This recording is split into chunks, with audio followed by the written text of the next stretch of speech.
बिस्मिल्लाहिर्रहमानिर्रहीम। The blank page official में आपको खुशामदीद कहते हैं। अगर आप नए हैं इस चैनल पर तो सब्सक्राइब ज़रूर करिएगा और बेल आइकन को प्रेस करना ना भूलिएगा।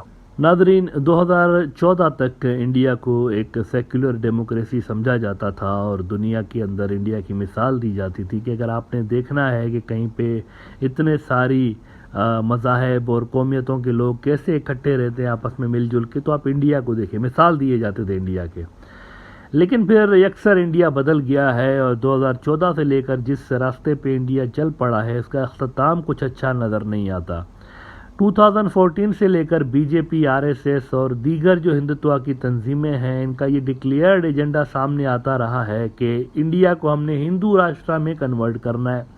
हिंदू राष्ट्र में कन्वर्ट करने का मतलब है कि सिर्फ हिंदू बिरादरी ही वहां पर रह पाएगी और उनके अंदर भी कास्ट सिस्टम, यानी कास्ट सिस्टम पे बेस्ड हिंदू राष्ट्र होगा। वहीं पे वही ब्राह्मण ऊपर होगा तो दलित नीचे, वही सेम। वो कहते हैं ये तो कुदरत का निज़ाम है, हमें इसी तरह से बनाया गया है तो ऐसी ही सोसाइटी रहेगी। लेकिन होगा हिंदू राष्ट्र, इसमें नॉन हिंदूज के लिए कोई जगह होगी नहीं। ये उनका डिक्लेयर्ड एजेंडा है। किसी भी आप हिंदुत्व की बड़ी ऑर्गेनाइजेशन को उठा के देख लें, उनके जो बड़े बड़े लीडरान हैं वो ओपनली कहते रहते हैं। बल्कि रूलिंग जमात जो बीजेपी है, इनके लोग भी आपको ओपनली हिंदू राष्ट्र की बात करते हुए नजर आते हैं कि ये हमने बनाना है। और अब तो बल्कि वो ये कहकर वोट भी लेने लगे हैं लोगों से कि अगले इलेक्शंस में हमें इतनी मेजॉरिटी दिलवा दें कि हम कॉन्स्टिट्यूशन अमेंड कर सकें और हिंदू राष्ट्र के लिए ऑफिशियली हम कानून साजी कर सकें। अब डिफरेंट जो इंडिया के अंदर हिंदुत्व की तंजीमें हैं वो क्या कर रही हैं कि राय आमा हमवार कर रही हैं, पब्लिक परसेप्शन बना रही है, हिंदू राष्ट्र के लिए लोगों में एक्सेप्टेंस पैदा करवा रहे हैं।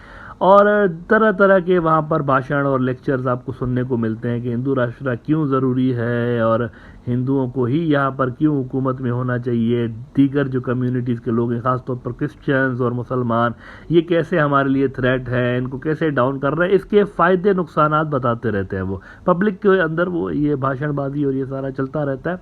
हर रोज़ आपको कहीं ना कहीं पे इंडिया के किसी न किसी स्टेट में कोई ना कोई हिंदुत्व की जमात भाषणबाजी करते हुए इवेंट मुनक्कद कराते हुए नजर आएगी। अब ऐसा ही एक इवेंट इंडिया के कैपिटल न्यू दिल्ली के प्राइम लोकेशन जंतर मंतर के अंदर कल हुआ है। गालिबन जो रिपोर्ट्स मेरे तक पहुंची हैं, जंतर मंतर के अंदर अखिल भारतीय हिंदू महासभा नाम की एक बड़ी तंजीम है, बहुत पुरानी, कोई 100 साल से ज़्यादा अरसा हो गया। इसका भी जो फाउंडर था वो विनायक दामोदर सावरकर था, हिंदुत्व का बानी। तो इस तंजीम को भी बनाने में उसका भी नाम आता है। तो इस तंजीम ने जनाब एक इवेंट जंतर मंतर पे मुनक्कद किया और उसके अंदर उन्होंने अनाउंस कर दिया है कि इंडिया है द हिंदू राष्ट्र, इंडिया अब हिंदू राष्ट्र बन गया है। अब इस इवेंट के अंदर जो भड़काऊ भाषण दिए गए हैं, इसकी एक क्लिप में ज़रूर यहाँ पर आपको सुनाऊंगा। आप देखें कि किस तरह का वहाँ पर इंडिया के अंदर माहौल बन रहा है। एक टिक टिक करता हुआ टाइम बॉम्ब इंडिया बन गया है माइनॉरिटीज़ के लिए, जो कि कभी भी फट सकता है। लेकिन मैं यहाँ पर ये ज़रूर एक क्वेश्चन रेज करना चाहूँगा कि दुनिया के अंदर, अब देखें, दुनिया अपने ही मसाइल में जाहिर सी बात उलझी हुई है। अमेरिका का रीजनल ऑर्डर डाउन जा रहा है, चाइना का ऊपर जा रहा है और चाइना की ग्लोबल डोमिनेंस बढ़ती जा रही है। मिडल ईस्ट वालों के अपने मसाइल हैं तो आसियान के अपने मसाइल हैं। लेकिन इसके चलते इतना बड़ा दुनिया के अंदर एक कहते हैं ना अलमिया क्रिएट होने लगा है, सानिया जन्म लेने लगा है। आप क्या समझते हैं कि अगर हिंदू राष्ट्र यहाँ बन जाता है जिसके अंदर माइनॉरिटीज़ की कोई जगह नहीं होगी, तो ये जो 25-30 करोड़ के लगभग इंडियन माइनॉरिटीज़ हैं, इनका क्या बनेगा? ये कितना बड़ा इंसानी अलमिया यहाँ पर पैदा हो सकता है अगर हिंदू राष्ट्र यहाँ पर बन जाता है इंडिया के अंदर, जिसके लिए प्रॉपर कोशिशें ना सिर्फ की जा रही है बल्कि अमली तौर पर इस पर आगे बढ़ा जा रहा है। तो दुनिया को इस पर देखना पड़ेगा। ये दुनिया के लिए सिक्योरिटी थ्रेट बन सकता है इंडिया अगर हिंदू राष्ट्र बन जाता है यहाँ पे। तो अब जनाब आप ये ज़रा अखिल भारतीय हिंदू महासभा वालों के भाषण सुने और इनके ज़रा आप आर्ग्यूमेंट सुने कि ये क्या बोल रहे हैं कि हिंदू राष्ट्र क्यों ज़रूरी है। बॉन्डे किस्म के ये दलाइल देते हुए आपको नज़र आएंगे हिंदू बरादरी के लोगों को कि इस वजह से हमें जो है ना वो हिंदू राष्ट्र बनाना चाहिए, क्योंकि मुसलमानों के इतने मुल्क हैं, क्रिश्चियंस के इतने मुल्क हैं, बुद्धिस्टों के इतने मुल्क हैं, हमारा कोई मुल्क नहीं है तो हमारा हिंदू राष्ट्र क्यों। अजीब व गरीब किस्म की इन्होंने जो है वो लॉजिक यहाँ पर दी हुई है जिसका कोई सर पैर वैसे नज़र नहीं आ रहा। देखें ना, हिंदू राष्ट्र की बात वहाँ पर आप कर सकते हैं जहाँ पर इतनी बड़ी तादाद में माइनॉरिटीज़ ना हो, एक ही किस्म का रिलीजन हो सोसाइटी के अंदर। या इंडिया के अंदर बेशुमार लोग हैं, करोड़ों की तादाद में, एज आई सेड 25-30 करोड़ के लगभग माइनॉरिटीज़ इंडिया के अंदर रहती हैं। तो 25-30 करोड़ इंसानों के होते हुए आप किस तरीके से हिंदू राष्ट्र की बात कर सकते हैं? तो इनका क्या होगा? या तो फिर इनको आप इंडिया को मजीद तोड़ दें और इनको अपने मुल्क अलग दे दें और बाकी के बच्चे कुछ इंडिया में हिंदू राष्ट्र बना दें, लेकिन आप ऐसा भी नहीं करना चाहते। आप चाहते हैं बस हम ही हो, यही इंडिया हो हमारा, इसको भी नहीं तोड़ेंगे और जो ऑलरेडी हमारे पास नॉन हिंदूज हैं वो हिंदू बन जाएं। This is the model of Hindu राष्ट्र बेसिकली। इनको ज़रा सुने और इस पे सोचिएगा ज़रूर कि अगर इस तरह का इंडिया बन गया कुछ सालों के अंदर, जिसकी ये कोशिश कर रहे हैं, क्योंकि सरकारी सरपरस्ती भी हासिल है ना आरएसएस और बीजेपी की, तो इसके रीजन के ऊपर कितने खतरनाक नतायज इसके निकलेंगे, इस पे आप ज़रूर सोचिएगा। हम धर्मनिरपेक्ष हैं, सेकुलर हैं? बताइए, धर्मनिरपेक्ष का क्या मतलब होता है? धर्मनिरपेक्ष अगर होते तो फिर ये मुस्लिम लॉ बोर्ड क्यों होता? अल्पसंख्यक आयोग क्यों होता? अगर हम धर्मनिरपेक्ष हैं तो फिर जो जैसा चलता वैसा चलने देते ना।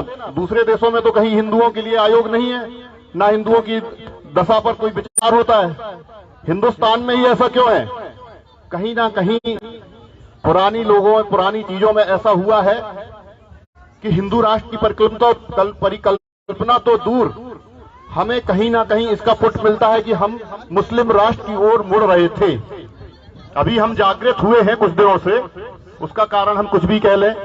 और एक बहुत बड़ी चीज है, मैं रविंद्र भाई साहब को धन्यवाद दूंगा, नितिन उपाध्याय जी को धन्यवाद दूंगा, और सबसे ज्यादा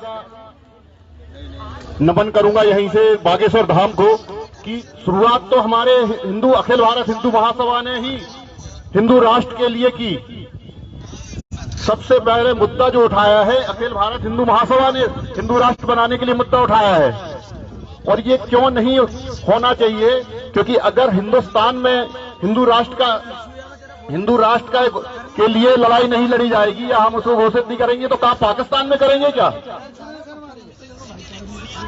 और मेरी केवल इतनी सी बात है कि लोगों तक मैसेज पहुंचे कि हम अभी जहां जी रहे हैं, जहां सांस ले रहे हैं, जिस हिंदुस्तान में, ये देवों की धरती है, साधु संतों की धरती है, इनकी रक्षा के लिए, इनके उत्थान के लिए। और हम तो वसुधैव कुटुंबकम की भावना से ही हर जगह वर्षों से शुरुआत से काम करते आ रहे हैं। हमारे देवों ने, ऋषियों मुनियों ने हमेशा इसके उदाहरण है। पृथ्वीराज चौहान उदाहरण है कि 17 बार उन्होंने मोहम्मद गौरी को हराया युद्ध में और उन्होंने छोड़ दिया उसको, उसने माफी मांगी, उसने छोड़ दिया। और हर जगह ऐसा एक नहीं है, हमारे हर धर्म में हर कोई भी पूजा पाठ, हर चीज वैज्ञानिक है। जिस चीजों को हम लोग अभी छोड़ के लोग, हमारी नई पीढ़ी बीच में जाने लगी थी, वहां विदेशी लोग हमारी नीति पद्धति, हमारे सभी संस्कारों को अपनाने लगे हैं।